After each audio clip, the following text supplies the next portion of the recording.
I'm going to try making a coffee table for my living room.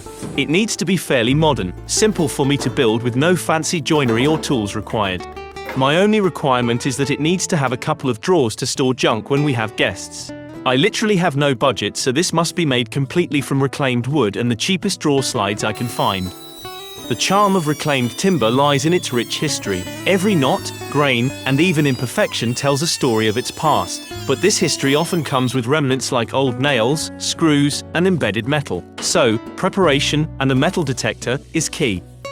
Once the metal has been removed, it's essential to get a flat reference side. I use my thickness planer combined with a flattening sled to achieve this. With one side smooth and flat, it's a straightforward process to flatten the opposite side. No sled required this time. The process is exactly the same for the remaining pieces. I find that there's something truly special about giving old wood a new purpose, and this table will not only be eco-friendly but a stylish addition to my living space.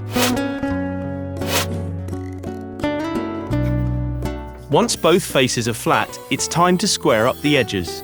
I use my table saw and a cross-cut sled to create the first straight and square edge. This new edge then acts as a guiding reference when running the timber through the table saw, ensuring the second edge is perfectly square as well. There are many other ways to do this, but I use the tools I have. I am venturing into new territory with this project as it marks the first time crafting a piece of furniture from scratch. Additionally, it's my inaugural attempt at making drawers.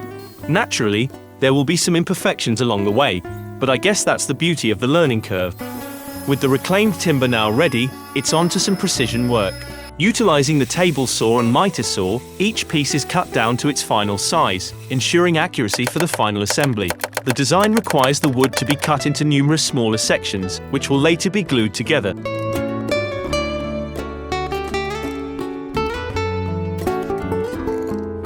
I've opted for dowels to join these pieces together. I'm no joinery expert, but I believe dowels will offer a good dose of strength to the joins. And, more importantly, using dowels should, in theory, make the assembly process more straightforward and precise. I need each piece to fit seamlessly, and dowels should help with alignment. Now, let's talk design. I stumbled upon this really cool table on Wayfair that caught my eye, and it's serving as a base inspiration for this project. However, I'm adding my own twist to it with some handy drawers. Just to give you a visual, take a look at this model I created in Onshape. It gives a rough idea of what the final coffee table will resemble. As I venture deeper into this woodworking journey, I realize there's so much more to learn. If any of you out there have insights, tips, or even just some feedback, I'd be truly grateful to hear it. With all the pieces prepped and the dowel holes drilled, it's time to start bringing the table ends to life. True to prediction, the dowels have been lifesavers in terms of alignment. For the bottom crosspiece, I incorporated biscuits because they give just a touch more wiggle room, which, trust me, was essential here. Before committing with the glue, I always recommend a dry fit. Everything seemed to align well, so I went ahead with the glue. Looking at the assembled pieces, I'm genuinely pleased. There are a few spots that aren't absolute perfection, but nothing a good sanding session won't remedy. It seems I misguessed the amount of reclaimed timber I prepped earlier, so I need to prep a bit more for the tabletop and shelf. This piece of wood has obviously been used at some point as shuttering for concrete, so I need to take that off first before I put it through the planer. Other than that, it's the same process as earlier: the thicknesser, track saw, table saw, and miter saw.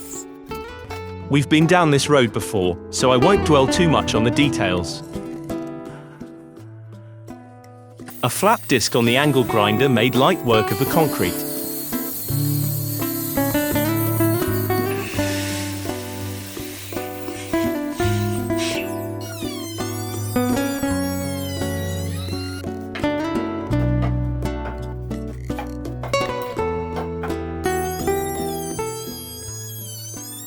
Now, for the tabletop and shelf, I've decided on biscuits to join everything up. Why biscuits? Well, beyond their cool name, biscuits provide that sweet spot of strength and alignment I'm looking for, especially with this reclaimed wood that isn't always perfectly flat. Naturally, before adding the glue, I'm doing a dry fit. Once I'm confident with how everything sits, I'll add the glue and give it a good 24 hours to cure before cutting them both to size.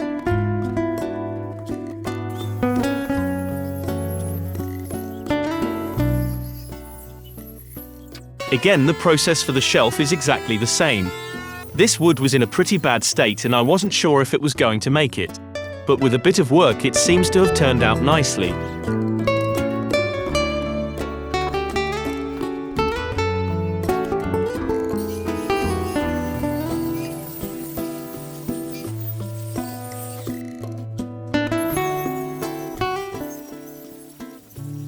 Now seems like a good time to test fit these pieces with the dowels. I am just making sure every piece snugly fits where it's supposed to. If all goes to plan, I should have a stress-free assembly on my hands. With everything aligning perfectly, I moved on to fitting the tabletop. I'll admit, I'm in slightly uncharted territory here. I decided to use dowels to attach the tabletop, drilling into both the top of the legs and the underside of the table. I am unsure if I will run into any problems in the future with this method, but I'm optimistic. It's all part of the learning process, and I genuinely hope it stands up over time. Moving on, it was time to deconstruct the table and sand all the pieces. Sanding, I'll admit, isn't my favorite part. It's tedious. I zipped through the grits a bit too swiftly, and unfortunately, it's evident in the final finish. There's a good chance I might revisit this in the future and give it another thorough sanding. Ever since I started this project, I have been wondering what to do about the edges and corners of the tabletop. The design of the coffee table is quite angular, so I wasn't sure if rounded edges and corners would work. But I felt the edges and corners of both the tabletop and shelf came off a bit too hard. So, I made the decision to add a round over to all the visible edges, including rounding the tabletop corners. With 3 kids running about most days, softer edges aren't just an aesthetic choice. There's also a safety aspect to consider.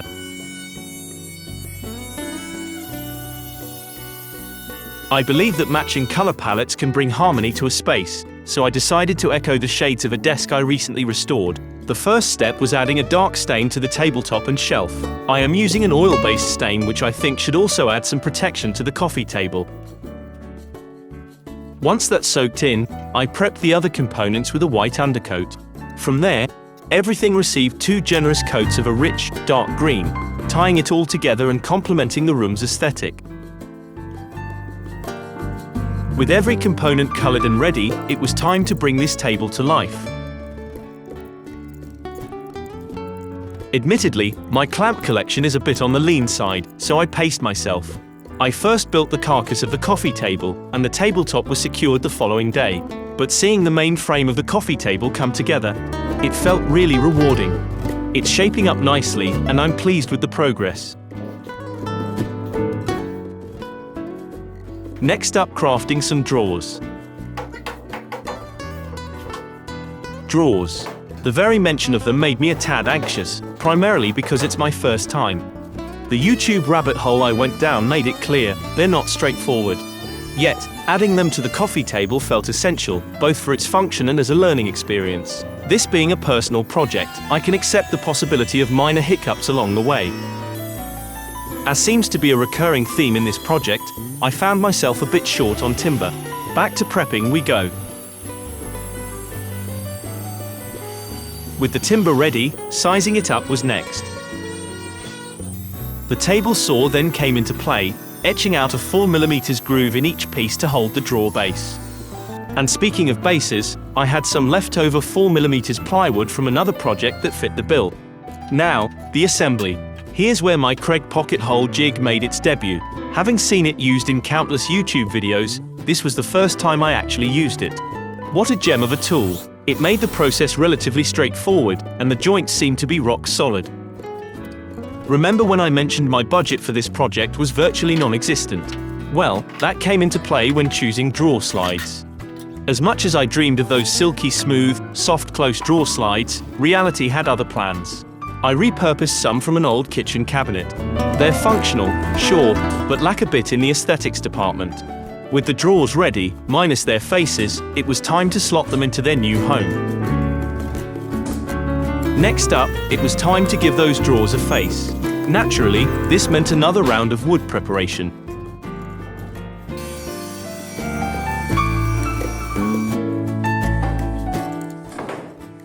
Once I got the timber sorted and sized right, things flowed smoothly.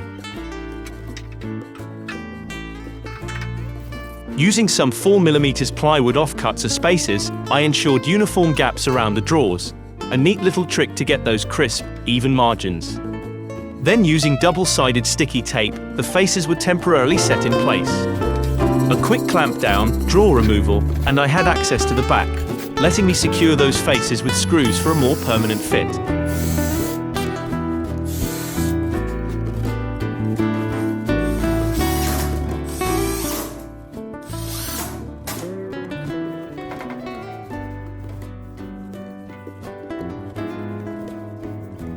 With the drawers out, they got a dose of stain inside for a consistent look.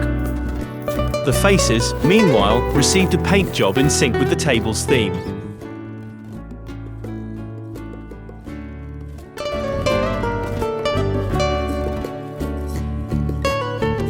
Once everything dried up, the drawers slid back in, looking right at home.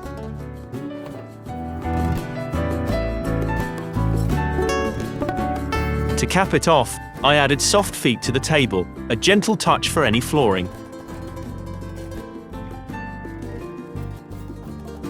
The coffee table stands complete. Considering it's my first stab at furniture making, I've got to say, I'm pretty pleased with how it turned out.